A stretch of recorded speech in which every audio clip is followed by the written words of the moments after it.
Chapter 142. When I came to, I was sitting in between OJ and AC, both as trapped as I was, and they were staring at me and kicking my ankles with their feet. "For fuck's sake, Limey," AC said. "Wake the hell up." I blinked my eyes and shook my head. "Hey, OJ," I said. "You're still alive. Cool. How long was I out?" "You were unconscious," OJ said, "for about 10 minutes, same as us. But you've been asleep for about the last hour and a half, even though we've been kicking you and shouting at you and spitting on you constantly." "Spitting," I said. "You. That's why my face is all wet. That's not very nice." I attempted to rub my cheeks on my shoulders and, for the most part, succeeded. "So what's going on?" I said. "And how come you're not dead?" "That son of a bitch there," OJ said, indicating with his head to a man with his back to us on the other side of a glass door. "He wants me alive, and he knows CPR. Pretty good at it, too. A little too good, if you ask me." "How you feeling?" I said. "You were looking pretty ropey the last time I saw you. Exertions of reaching down that elevator shaft and saving me, huh?" OJ looked at me sort of incredulous. "It was a series of massive heart attacks, Limey," he said. "And no, it didn't come from running back and forth to an office and hauling your scrawny ass up an elevator shaft. An elevator, by the way, that was on its way back up when you cut yourself loose from whatever it was you were hooked onto. It was the power of those goddamn gloves. Everything has its price. There ain't very much in this world that's for free." "A blood sacrifice," said AC. "I get it now. I forgot about that bit. But I'd still have done it for you, buddy. Though I can't say I'm disappointed that this other guy got there first, having seen what you just went through saving this Limey."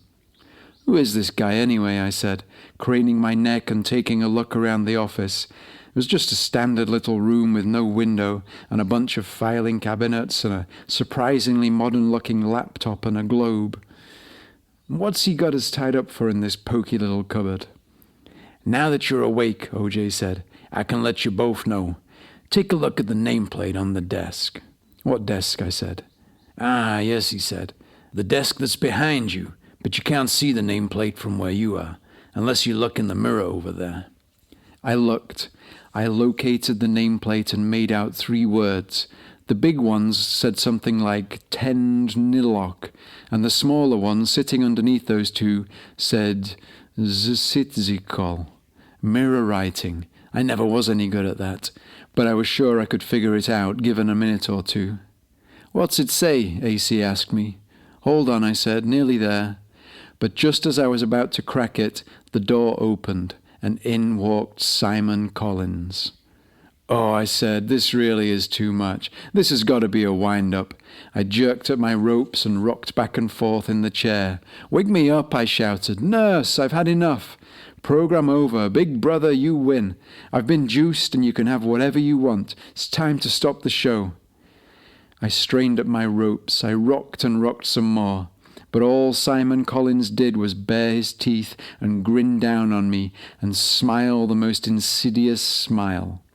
Now, all of a sudden, all those freckles and all that red hair didn't seem so geeky. Now he looked more like some sort of demon from a hell realm, which, perhaps, is exactly what he was. "Easy, Marlon," he said, moving over and stroking my hair. "You're gonna do yourself a mischief. You don't want to cut yourself, not just yet, though you will when I'm done with you." "But how?" I said, trying to get my head around his reappearance while still working on the words in the mirror. "Last time I saw you, you were holding the trophy aloft on the team bus and then—" With the jolt of the memory, tears came to my eyes. Apart from the past 9 or 10 days, that was the last time in my life when things had been normal, before all the teasing and frustration and confusion began. Simon Collins vanished from existence, and suddenly I was weird Marlon, who stamped his feet and bit people because no one understood. "Marlon," he cooed, whispering in my ear, "I understand you're upset about the past. Believe me, I am too. You know, I was happier in that timeline than any other timeline in the universe. But it was out of my hands. It was these guys here, the same people that have had you running around doing God only knows what. But let me guess. You're here with one of the greatest mass murderers in human history, and one of the dumbest presidents in American history, and some of the crookedest criminals on the planet, to innocently slaughter several thousand office workers so that what? So you can ensure that Donald Trump becomes president and Bernie Sanders doesn't? Meanwhile, a bunch of miserable white men will become rich from the tragedies of thousands. Do you have any idea how insane that sounds? And they're telling you that they're the good guys? Give me a break. OMG was what I was thinking. How could I have been so blind? How could I have let them pull the wool over my eyes time and time again? When he framed it like that, it really did seem that I was being hoodwinked. And that piece of paper I'd caught OJ with, probably it was all true. But then why had he saved me? Unless he wanted to take me prisoner and bum me all night, and then leave me tied up in some office to be buried under rubble at 5 p.m. tomorrow. Not for the first time in the last few weeks, I was more than a little confused. And now my boyhood hero was returned from beyond, talking American this time, and not his native Scottish, but still unmistakably him. And yet, there was something not quite right about this guy. And if he really was here to rescue me, not only from OJ and AC and their cronies, but from committing the sort of accidental atrocity a man doesn't easily forget, then why had he got me tied to this chair? I asked him that, and he answered me, good as gold. Yes, he said, that. I had to do that to give myself time to explain the story to you. But if you'd like me to release you. As a gesture of trust, I said, that would be nice. I can see what you're saying is reasonable. These guys have fucked with my head one too many times for me to trust them ever again. But you're Simon Collins. I don't know how, but somehow you were real all along, and I wasn't mad after all. Simon leaned behind me and loosened my straps, and then I realized. Logistics, I shouted. That was the word.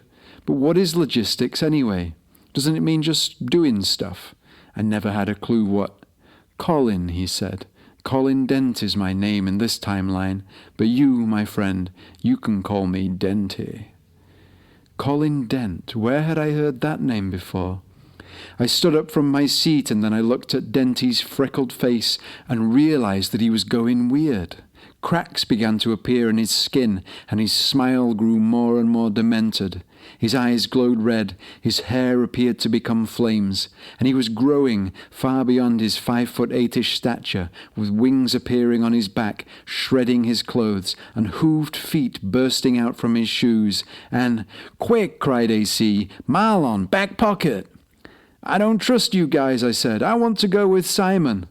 But I looked at Simon and the forehead that was splitting in two, allowing small horns and spikes to protrude from his skull, and I very much started to doubt the veracity of that statement.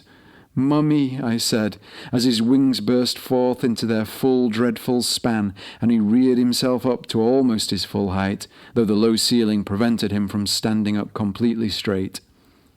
"If you can't trust us, Marlon," said OJ, straining at his buns, "trust in your heart, and trust in your love for Rachel." I closed my eyes. I saw her face. I remembered her warning about OJ, and then I remembered the laughter and the smiles we'd all had together since we'd formed our group.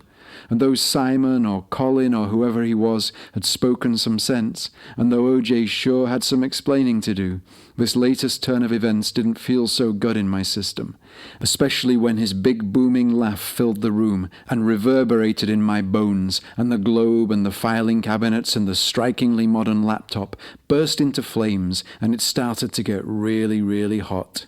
"Back pocket!" cried AC. "We don't have any time." In a blind panic, I reached into my back pocket and pulled out the contents and flung them at Colin. It was only a useless old Polaroid photograph and a deflated birthday balloon and some tea bags and 3 condoms, so I couldn't see what good they would do, but it wasn't like there were any other options on the table. The photo fluttered. The box of condoms bounced off Colin's demon head. The balloon flopped onto the floor, and the tea bags, those poor old tea bags, sat on and sweated on and creased and crumpled across several hundred miles and 16 years of time travel. Well, they were as worn out and doomed as we were, split into pieces and leaves flying everywhere, all over me and all over Colin, and even into his gaping chasm mouth and festering goatish eyes. And wouldn't you just know it?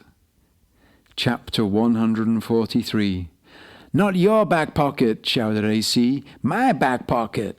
Oh, I thought, that makes more sense. AC's got a shuriken in there and really would be stretching the bounds of coincidence and credibility if me mistaking which back pocket he was directing me to led to the demise of this demon-type fellow, due to some hitherto unsuspected lethal allergy he might have to chamomile or ginger or jasmine or green tea or some combination of the above.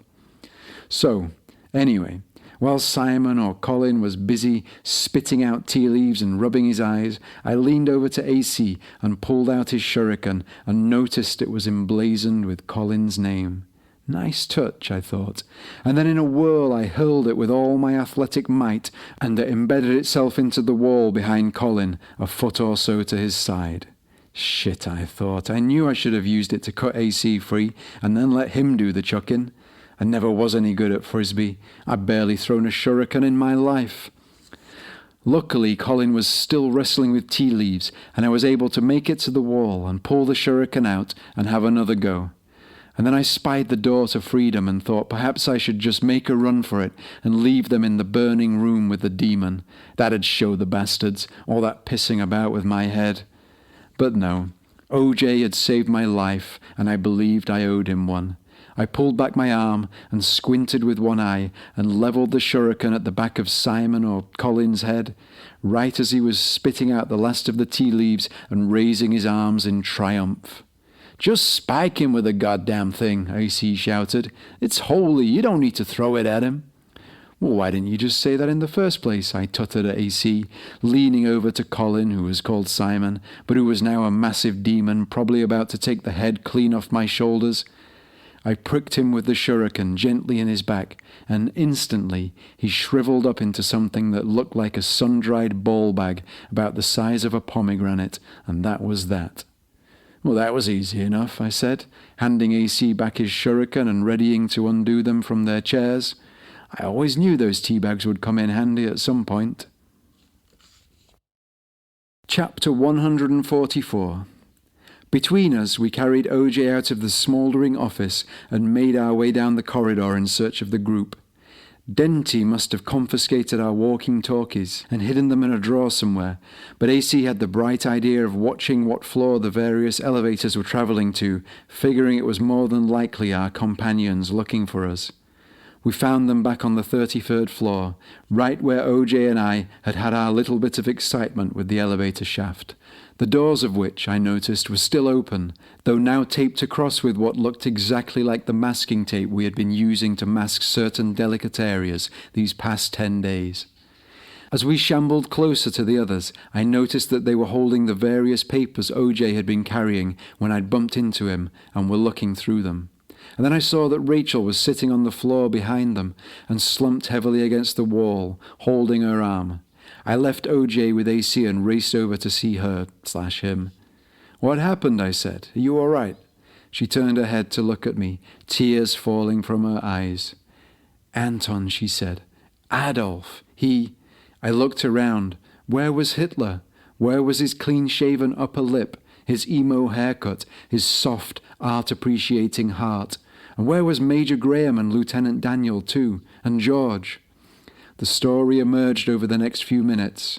Anton and Rowley and the General had been searching for us on this floor when they'd encountered Denty, who had presumably returned for OJ's papers after time-consumingly dragging us one by one to his office a few floors below.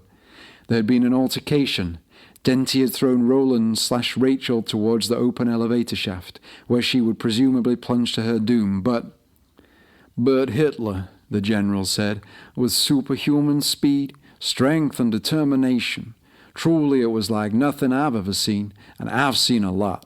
He flung himself down the shaft after her, managed to grab her by the collar and throw her back up.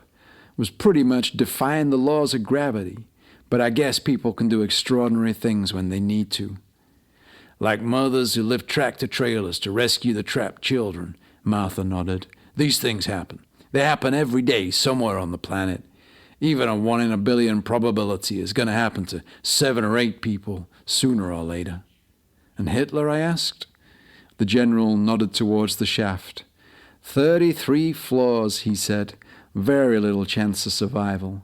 But even as he was tumbling to his death, ricocheting off the sides with sickening cracks and thuds, he was still calling up to us and telling us things. What was he saying, I said. It was Rachel who spoke, with fresh tears in her eyes. He was saying he was sorry, she said. Sorry for the Holocaust and the torture and the persecution. Sorry for all the misery and suffering he had wrought upon the world and the repressive nature of his dictatorship. For all the people he had helped turn into monsters just like him. He said he'd seen the error of his ways and he'd do it all again differently if he could. He'd never have written that stupid book. He'd never have grown that ridiculous moustache, and he'd never have remilitarized the Rhineland or invaded Czechoslovakia, but rather he would have campaigned for peace and equality among all peoples, while probably working as a car designer or perfecting his art. He said he believed it was all born out of an unhappy childhood and his experiences in the Great War, and he hoped we could find some understanding and forgiveness for what he'd done, and that maybe in his final act he had... She trailed off. Was that when he hit the ground, I said, or was there more?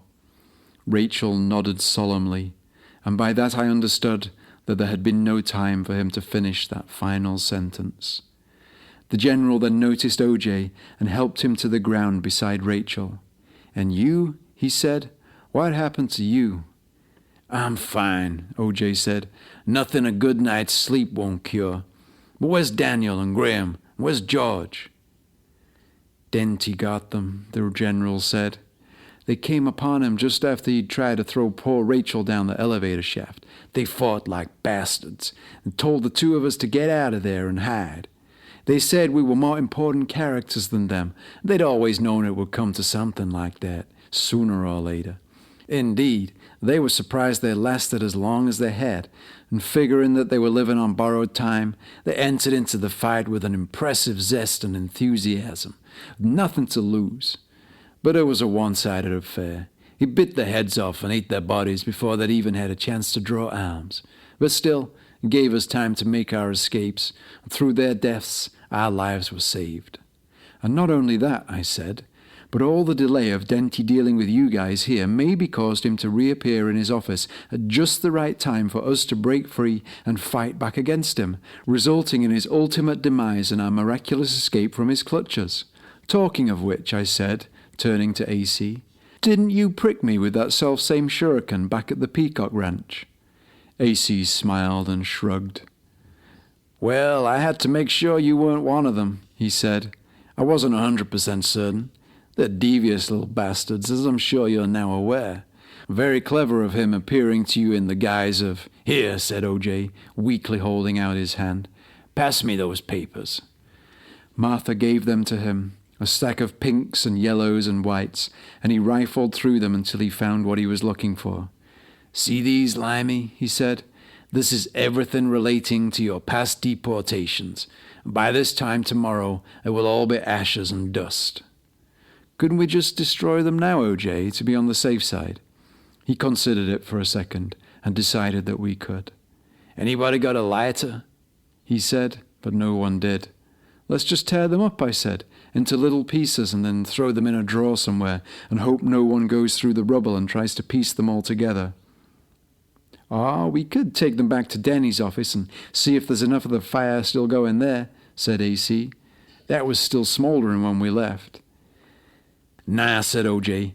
"I don't want to go near that place unless I really have to. I'm sure there's a paper shredder somewhere around here. Or we can get Trump to do it when we get back to the hotel. But I'd say that's enough excitement for one day, wouldn't you?" We nodded our heads, and then I had a thought, and then I decided to say it out loud. "Well, Graham and Daniel and Anton," I said, "they died here, but what will happen to them back in 2017? What will happen to them in 2001? Is there a way we can still save them?" OJ nodded slowly and considered his words. He had such little strength in him, and a doctor would probably have told him that he was still in danger, that he needed to rest, that we should leave him be and get him to a bed as soon as possible, or, even better, into the care of a medical health professional. But we knew that Oscar John Simons didn't have health insurance, what with him not being an actual real person, so a hospital was out of the question. And we also knew that he'd be just fine once he'd had a few hours to recover. It would take more than a series of massive heart attacks and an encounter with a demon to slow OJ down. This was the juice we were talking about here. Their time, he said, was up. Daniel and Graham had served the purposes for which they were born. So had Hitler, too. I know, you'll ask questions about the partners left behind, especially with Daniel having children. But in their futures, good things await. Better partners, more fulfilling relationships, and they'll receive a handsome payout for the heroic demises of the men they loved. And yes, the same goes for Graham's partner, Graham. We're a forward-thinking bunch here at the Bureau. It's not just in the area of technology that we're 20 to 50 years ahead of the rest of the world. As for Hitler, he said, there was great significance in him sacrificing himself for Rachel here, a Jew. I'm talking karmically, on a deep, deep soul level. He'd already progressed so much during his years of education and re-education in the tube. And as he'd progressed and evolved, so had the souls of millions and millions of people who were intrinsically connected to him. You'll notice Germany's doing pretty good these days, and Austria too. But that was all inner work, and it needed one final physical act of courage and selflessness for him to pass to the next level. You'll remember how he said he wished there was something he could do, and that you yourself, Limey, in fact all of us, he said, indicating the entire group, who nodded along in agreement, have had to prove ourselves in similar ways, not usually in such fatal ways, but there's no greater sacrifice than that.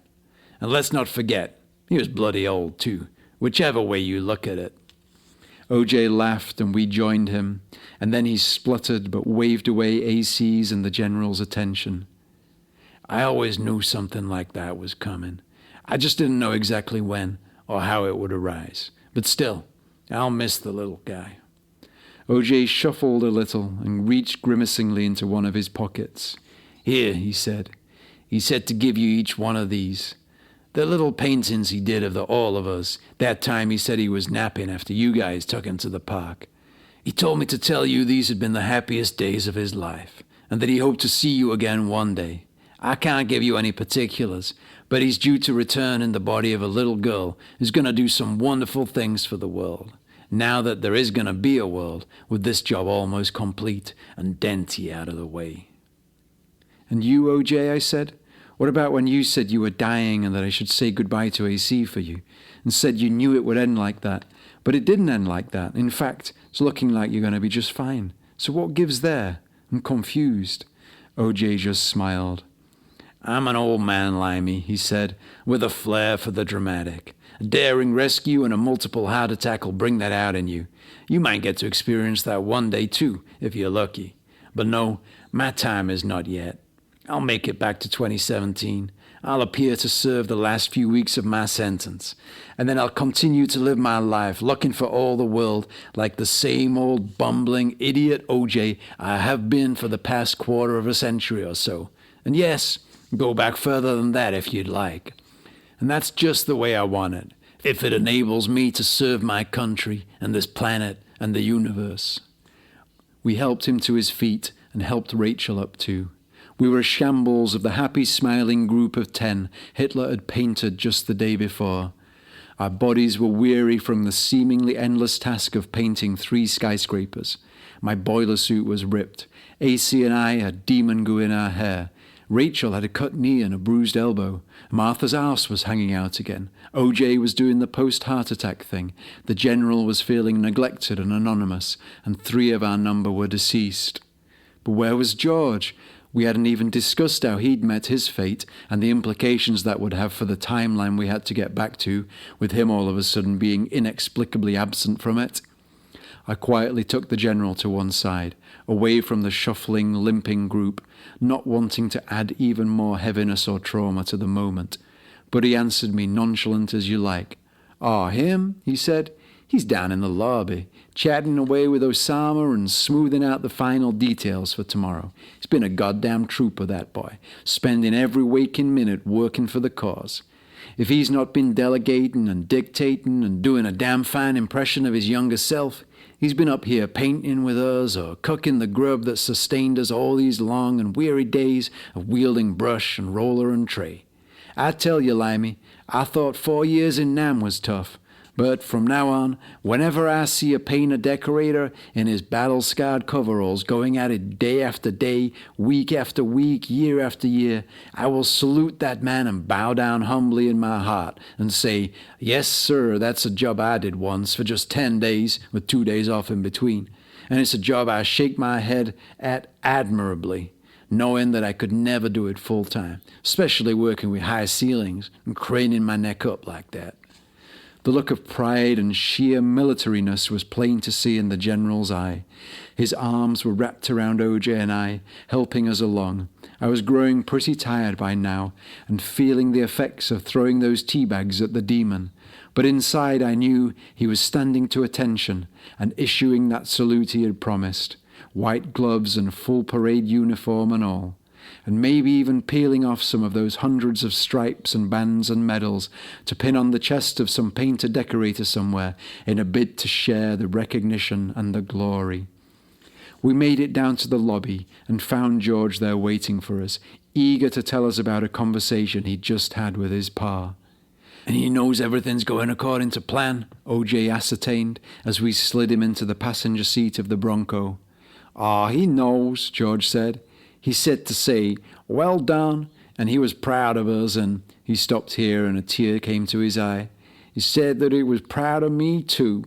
He knows he won't be around to see the fruits of all this years down the line, but he trusts the work we're doing at the Bureau. And on behalf of the world and his grandchildren's children, and all those who are to follow, he said, thank you. He strapped on OJ's seatbelt and gave him a hearty slap on the shoulder. "Aw, shucks," he said, wiping his tears. "Look what y'all done made me do." OJ smiled at him and held his hand. "You done good, George," he said. "You done real good." And off we went, with AC once more behind the wheel, and OJ by his side, and Rachel and Martha and the General in the back seat, and me and George squeezed into the boot like a couple of kids heading off on their family vacation. Chapter 145. The whole world knows what happened next. If this story had been the script to a movie or a book of fiction, we'd have still been trapped inside the World Trade Center, maybe working late through the night, right up to the last minute, maybe waylaid by hitherto unsuspected agents of the dark side, or even a traitor in our own mists. Maybe OJ would have turned out to be the bad guy after all, and there'd have been some heroic showdown taking place while the planes smashed and the buildings crumbled around us. The victor, me, emerging with the squeal of car tires, wheels 3 feet off the ground, blasting through some parking lot gates in the DeLorean or the Bronco, just missing falling masonry and airplane engines by mere centimeters and milliseconds, as always seems to be the case. It wasn't a movie, though. It was real goddamn life, and we were stood watching from the windows of the Trump International Hotel after a somber, silent breakfast, tainted by the reality of what was to come, being painfully present in the room. It was 8:30, and small-handed Trump joined us at the window, as silent as the rest of us. The planes were already in the air, and the hijacking had already taken place. Somewhere up there, life and death struggles were happening. Men were being stabbed. Captains and flight attendants were being ushered out of their cabins and wondering where they were going to be taken, how much the ransom would be, and what their captors' political aims were. At 8:45 we saw the first plane approaching from the north. It was the most surreal thing, to be seeing in reality what I'd seen so many times on a screen. To be watching its tranquil and graceful flight, much the same as any other plane, the only difference being, surely not, that it was plotted on a direct collision course with one of the world's tallest and most famous buildings. It happened in slow motion. It seemed to inch towards it. The windows allowed no sound into the room, and there wasn't a peep from any of us. And then it hit, And there was an explosion, and all 8 of us cried tears and said, "My God, and what have we done?" The flames shot out from the building. Somewhere inside them, hundreds were already dead, and maybe some of those we'd exchanged smiles with, who had offered us coffees, who had asked about our day. I thought about a pretty girl in WTC2 who I'd had to literally bite my lip from telling not to go to work the next Tuesday, and then spent the next 15 minutes in the bathroom beating my head and cursing everything I could think of. Was she still in there? Would she make it out on time? Her plane was still 10 minutes away, and there was still something I could do. But there were dozens of pretty girls, hundreds of them, and who knew what would change if I let it slip?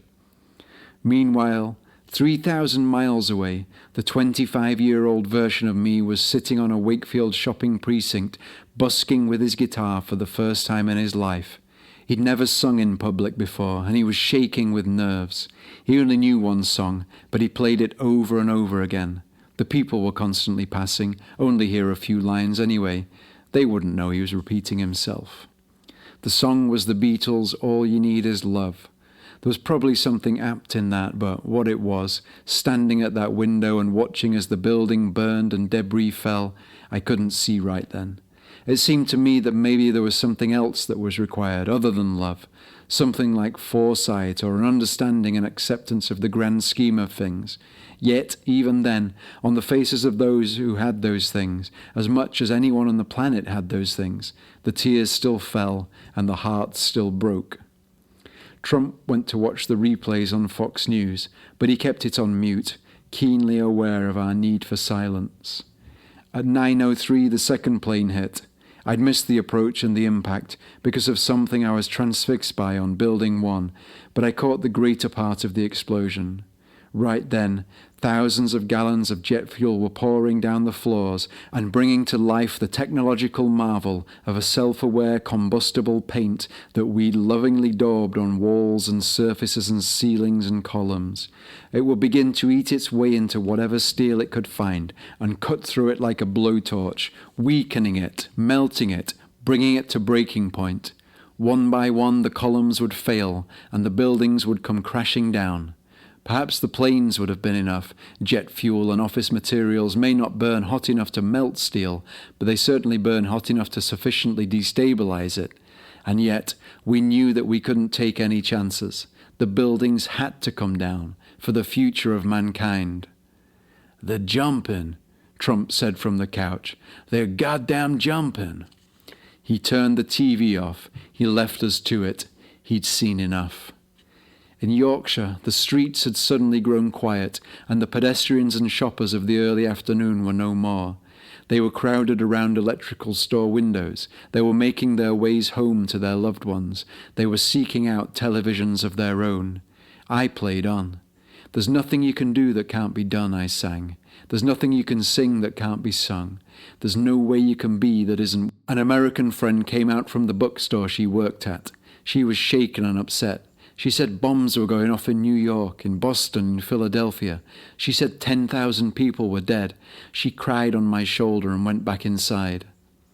Americans, I thought, always blowing each other up, always shooting each other, always kicking some country's ass, and now finally getting a little bit of it back. I packed up my guitar, satisfied with my day's work, and walked home. There was nobody left to play to. And though I'd only made a $5 in about 2 hours, I'd opened my mouth in public, despite my fears, and that was much more important than any amount of money. When I walked in the door, my brother said, "Look at this."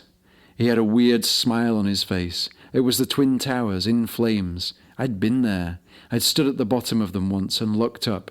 And now they were burning, like something out of a Die Hard movie or The Towering Inferno, with Paul Newman and Steve McQueen and Richard Chamberlain and a whole ensemble of great names from the past. Life was imitating art, but I'd be damned if I could tell the difference. "Wow," I said, and settled down to watch. And not long after that, the towers began to fall. The unthinkable was happening right before my TV-watching eyes, and I was filled with a tremendous sense of staggered excitement and wonder. Not just because it looked like a cool bit from so many movies I'd seen. nor because it was actually real this time, but because I had this strange sensation that something enormous had come into the world, and that this would precipitate a great change, and that it would be a change for the good. Within the passing months and years, of course, it seemed that my foolish young hopes had been dashed, that it didn't bring people together or make them treasure the things that really mattered in life and shun pointless materialism and selfishness, nor did the US demonstrate its proud Christian values of loving your enemy and turning the other cheek and rising above base desires to hurt back and seek revenge. But watching those self-same buildings crumble to the ground at that hotel window, I remembered those youthful feelings, the youth that I was right that moment being, and wondered if maybe I hadn't tapped into something after all, an inkling of a feeling that was correct. There was good in this, I was assured of that, and so it wasn't the good that was the problem. It was merely the specifics of the way that I thought that good should look, based, as it was, on my limited perspective and a finite human mind, and a young one at that. That feeling, where did it come from? I'd assumed it had merely arisen from the state of mind I'd had at the time, but maybe it was me, beaming information across the miles and the years, much as I'd felt now, several times, that important information had been sent my way from some other version of me out there somewhere, somewhen. We stood, we watched, we held each other. We'd done what we had to do. The buildings were down, and in Wakefield, in New York, and in most of the non-asleep world, the majority of people knew already. The buildings were down. It wasn't a catastrophe on the scale of the Asian tsunami that was to follow some years later. Nothing to do with OJ, that one, as far as I know. But it was a tsunami nonetheless, its ripples and waves spreading out from the epicenter and moving across the surface of the planet and penetrating every nook and cranny and mind and life. As far as I could tell, it was still traveling in 2017, and all because of us. OJ strode away from the window and sat down. He poured a glass of water and stared into it contemplatively. "Building 7 isn't going down," he said. "There wasn't enough jet fuel fell on it from the other buildings. Probably we should have done what Martha told us to do and plant some regular explosive to get the fire started, despite the risk of them being discovered. And yet," he shook his head and closed his eyes and issued what could have been a small laugh or could have been something else. "But it needs to go down, right?" I said. "What if it doesn't?"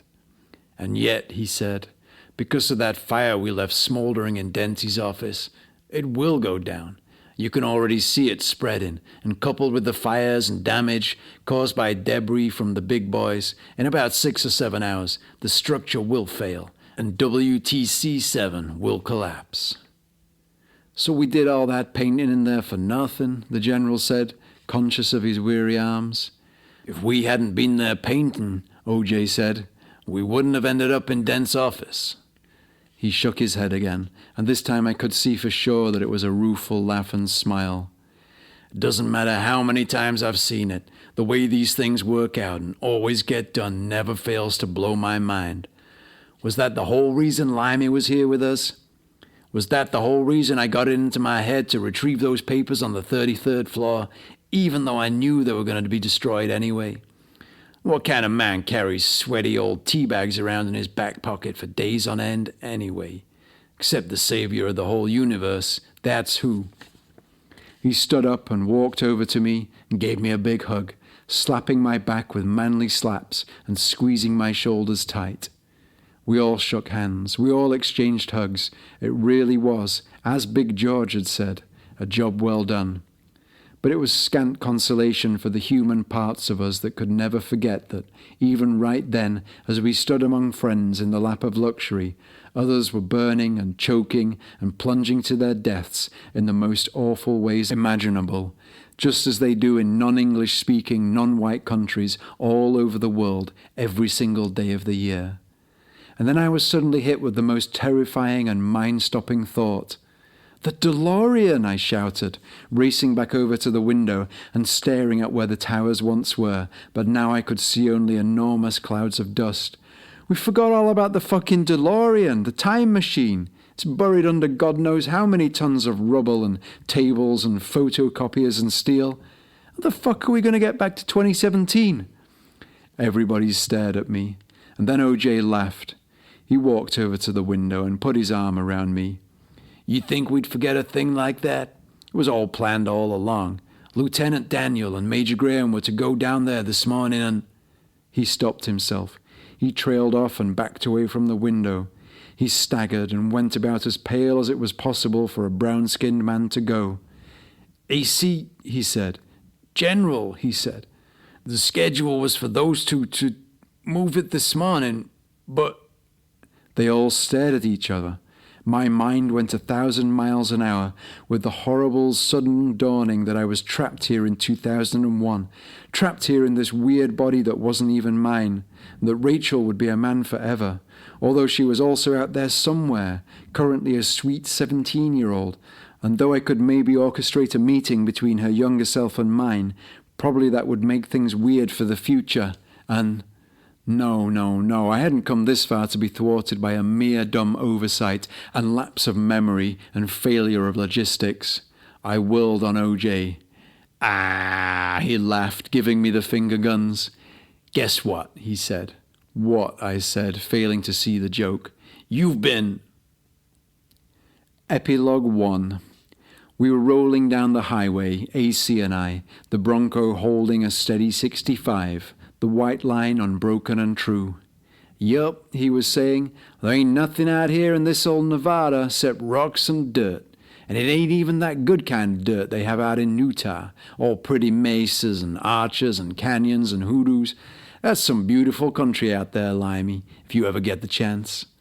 Yep, I said I've been. Back in the late 90s. I thumbed it through Canyonlands and Arches and Bryce and Zion and... I'll tell you what, he said. They could take this whole Nevada and nuke it as far as I'm concerned. Wipe it off the map. Though it looks like somebody already did. It's a heck of a long drive from beautiful Utah to God's own California when you got 350 miles of this wasteland to traverse. I looked out the window and smiled. This was at least the second time I'd had this speech from AC, but it was coming in a different light this time around. Nevada may not have compared to Utah or California, or to pretty much anywhere else on the planet, but it was still preferable to nothing. It was still the best Nevada it could be, and it could still be a heck of a lot worse. But what about the Peacock Ranch, AC? I said. You wouldn't want to nuke that. True, he said. And areas 51 through 66.6? Are OJ and the General really far down enough to escape the effects? What about the air supply? What about coming back up? True, he said again. I wouldn't want anything bad to happen to them. You like Vegas, I said. Meh, he said. I can take it or leave it.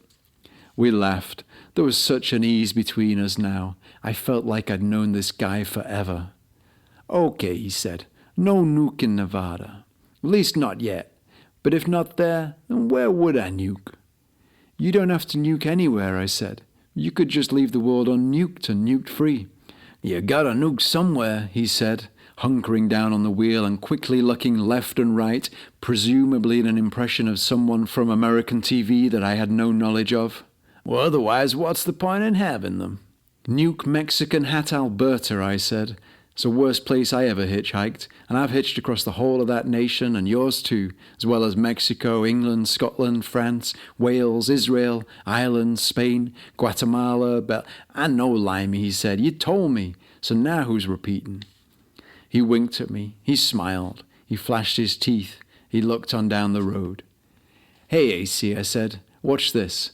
And I made right angles with the thumbs and forefingers on each of my hands and began moving them together, angling the forefingers down as they moved and threatening to make an isosceles triangle.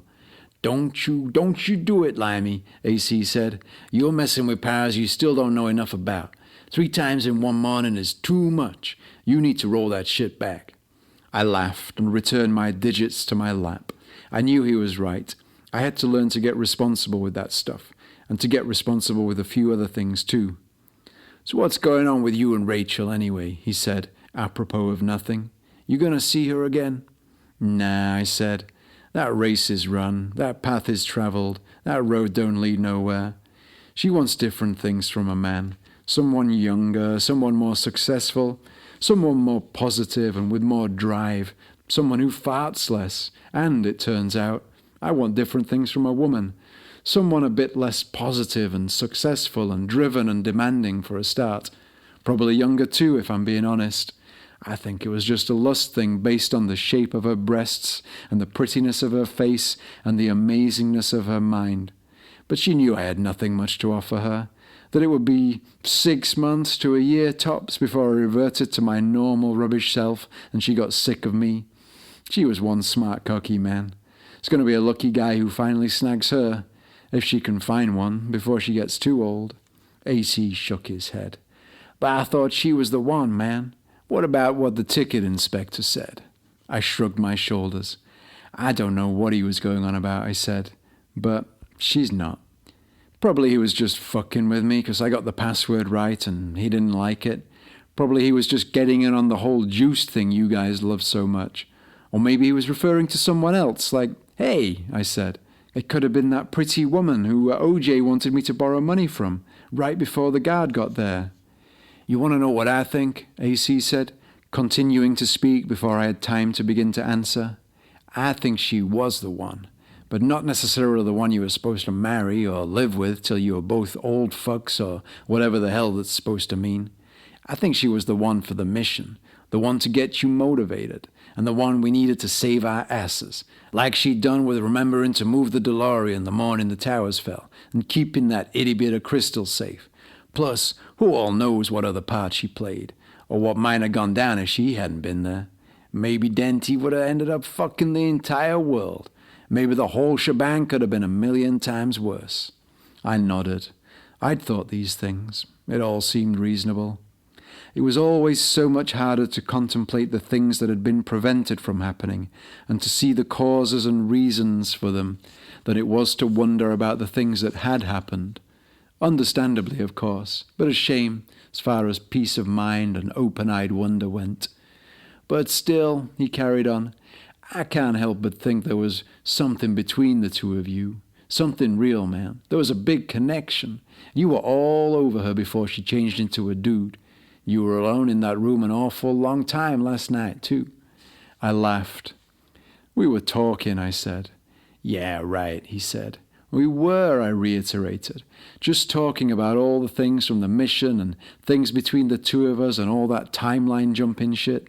Talking about how I changed towards her when she became a dude, because that showed me it was her body that I was into than her personality. And, oh, get this, she told me that her dad's some rich immigration lawyer out in D.C., and she's going to get him to look at my case. She told him all about it, and he says it should be a cinch, man. Especially now that that paperwork's been taken care of. Also, AC said pointedly, being a white British multimillionaire should put a couple of ticks in your boxes. He winked, but there was truth in what he was saying too. Just make sure you get it sorted before the book comes out, he said. I doubt whether those boys at the NSA or the USCIS will look too fondly on whatever craziness makes it through your final edit, no matter how much fixing in the mix you do. I nodded. I'd almost forgotten about the book, but OJ and the rest of the gang had given me the go-ahead to write it however I pleased, safe in the knowledge that only a choice few either on the fringes or in the know would believe it. It'll be good for you, OJ had said, for reasons you probably won't realize until you're a wrinkly old ancient like me. And, he'd said, and I still hold this to be true, it'll be good for me too, for the guilt of what I did, and for the hope that even if people don't believe it, there's at least a little part in some of them that will understand, and that maybe that understanding will help me sleep a little easier at night. God rest all their souls. That was the last time I'd seen him, right before he'd boogied his way onto the dance floor at the farewell party and disappeared into the crowd of well-wishers and admirers and secret friends and lovers. He had less than 3 weeks left to serve on his jail term. I had no idea what on earth he was going to do next. You thinking about Rachel? AC said. You better be. I was thinking about OJ, I said, about what he'll do now. Seems like he's got it pretty made at the minute, what with the secret underground mansion and the train director Area 51. Why not just stay there and carry on the work? It's hard to imagine that there's some better life out there for him than that. Oh, I wouldn't worry about OJ, AC said. Whatever it looks like he's doing, He's always doing the work. You know what I mean? He's got to have his public image thing going on, but it's all just a smokescreen. You've seen the real man. You know what he's like." "Yep," I nodded. "He's not what I expected in the beginning." "Now," AC said, licking his lips, "how about you tell me what you and Rachel really got up to last night in that room?" Epilogue 2. "AC, man," I said, "you're incorrigible." "Well, if that means what I think it means," he said, "then thank you. But if it don't, why'd you guts to be using words like that in a book aimed at children and people who think shitting and farting is the height of good humor?" "Shitting and farting is the height of good humor," I said. "And you know how you can tell? Because it never gets old. 4 decades of the same old joke and I still find it hilarious. Not even your Gary Shandling could make you laugh after just 40 minutes of the same old joke. Not even Stuart Lee could do that. And the way he's heading, I think he might actually try." "Gary could do it," AC said, nodding, "if we cracked him out of his tube and the joke was a fart." "You got Shandling?" I said. "Course, man," he said. "His work was done. Agent Shandling, come on home. We got plenty of chambers you ain't never even come close to laying your eyeballs on." I shook my head and wondered what all else they had going on down there that I hadn't been made privy to, in people and gadgets and technology and knowledge. I figured the moment Rachel's dad worked his magic and got my immigration problems taken care of, I'd be getting my application sent in for that PSYOP job with the Geek Boys. I could see myself living and working under the Nevada desert, down in that research institute / military installation / whatever the hell it was. It was like one big happy family down there, all buddies together. And it would be about the best place a man could be should a zombie apocalypse outbreak happen. Unless, of course, that's where it started. And then I'd be trapped down there with them. And they'd have time machines and guns and... But that was a concern for another day. Now we were zooming towards Reno and to our impending goodbye. My time with AC was almost up. He was going his way and I was going mine, to make my way overland down to San Diego, and from there it was a simple matter of walking into Mexico, 0 in the way of an immigration check by either country, and I had enough money in the bank account either to fly back to England or have myself a lovely time in the land of fish tacos and brown-skinned senoritas. I'd be back in the States at some point for sure, but legally this time. I was 42 now and rapidly catching up with Clooney and the grey hair stakes. I was too old for this sneaking around and getting my thumb out and hiking past bear shit. It was time for a different pace of life, though one that I still hoped at some point might involve the levels of excitement and sheer joie de vivre I'd found on the mission. "Listen," said AC, "something I've been thinking. This here Bronco's surplus to requirements now we got the original back. And to be honest, we got a few replicas scattered around the place. So how about you take it with you and I get the train back to base? Be a pretty sweet ride for you down in Mexico. Beats the hell out of the bus, man, or jumping around on planes. And I'll bet it's a real babe magnet down there. They'll know it was mine and OJ's. They'll be all over you, man. I guarantee it." "You serious, AC?" I said. "I'd love it." "Yeah," he said. "OJ said to offer it to you. And Elon said he'd got the autopilot fixed. But I wouldn't bet on it, the tight fuck. I just got to make sure the glove compartment's empty first. Check to see if they're hiding anywhere else too. Sneaky little bastards. But good to have on your side in a fix." I opened the glove compartment and stuck my hand in to feel around. I thought about making out like I was being grabbed by something and pulled in. But then I remembered that I'm a rubbish actor and decided not to bother. It's harder than it looks, that acting malarkey. All things considered, OJ had probably done a pretty decent job. "So," said AC, "talking of babe magnets, you gonna tell me what you and Rachel got up to last night? Or you gonna make me shake it out of you?" "AC, man," I said. Yeah, he said. "Incorrigible, I know. But a brother has a right to know, you know. Or at least to enjoy a good tale, even if it's not true.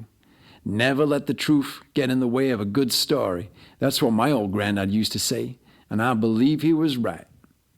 "Hey, that's what my old granddad used to say too," I said, as well as "a gentleman never tells." I gave him a wink and a laugh. I was liking this game. All right, he said. Then how about you just tell me how it would have gone if you had made it? Spin a yarn. Put some gloss on it. It don't matter anyhow. Ain't nobody out there gonna know if it's true or not.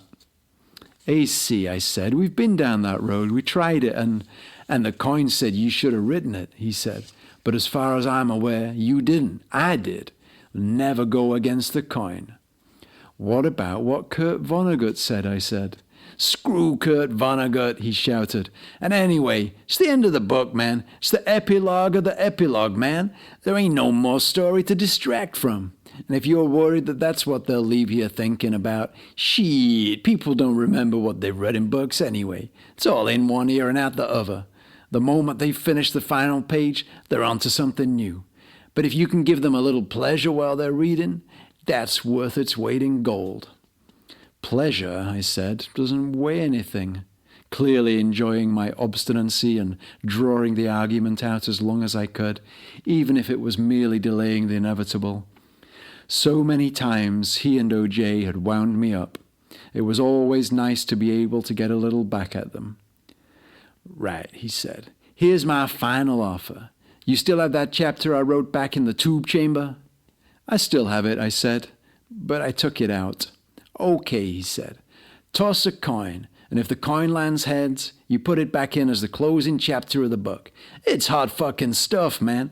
There's some dynamite writing right there. It makes that 50 Shades of Grey shit look like Barney and BJ go to the zoo.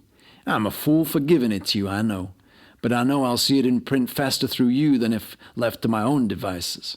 And if you're really worried, it'll end up on the goddamn UK Independence list of the 23 best/worst winners of the Bad Sex in Fiction Awards. Just tell everyone I did it. But when you find out everyone loves it, the credit and the glory is all yours. Deal? I mulled it over. It sounded like a very reasonable offer, with nothing to lose. And his point about being the very last chapter of the book, no longer sandwiched somewhere it didn't belong, somewhere it would jar against the momentum of the narrative, seemed to counteract old Vonnegut's dictum. Also, believe it or not, I trusted AC, and I trusted his voice. It was rough and ready in parts, but I felt he had what it took. Maybe not highbrow literature, not Tolstoy or Dickens or Danny Wallace, but enjoyable nonetheless. His short story, The Missing Shoe, was a real humdinger, fast-paced, page-turning, amusing, and ultimately startling, even if it could use a trim here and there. And not just because it had the power, like all his shorts, to change reality forever. Okay, I said, fishing around for that 20-pence piece somewhere in my pocket, and then finding it in the seat beneath me. Queen's Head, you get in. Weird Crown and Flower, you don't. I tossed the coin. I watched it rotate in the air. I caught it on the fingers of my right hand and slapped it onto the back of my left. And then I lifted up my hand and stared straight slap bang at the future. Epilogue 3.